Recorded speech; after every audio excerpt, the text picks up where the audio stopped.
One of the most powerful symbols of the strength of Philippine President Ferdinand Marcos was the prominent television station, Channel 4. Now that Marcos is gone, the new television management is finding that freedom has its price. Some very tough decisions have to be made. Jerry Bowen has the story.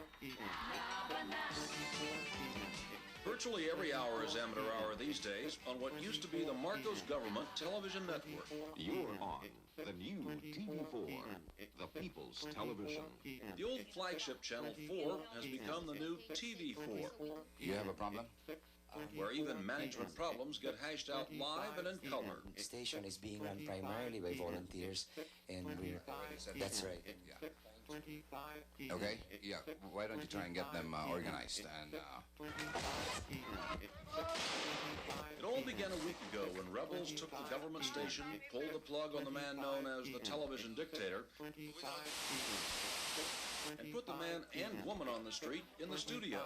Channel 4 is on the air again to serve the people. Fueled by volunteer labor, fed by donated food, the amateur voices mobilized a nation. We need people power outside in the streets. Attorney Jose Velas is the volunteer station manager in the current chaos. I only know I have the news, I have an interview, and then I don't know what's going to go on. Cartoon, maybe. In the Marcos days, programming, especially the news, wasn't a problem. Channel 4 ran what President Marcos said and showed what Imelda Marcos wore. The man in the palace made sure of that. They used to tell us which story should be number 1, number 2, and number 3. It was the same at the country's largest newspaper. Those days are over. We hope to win back some of the respect we may have lost.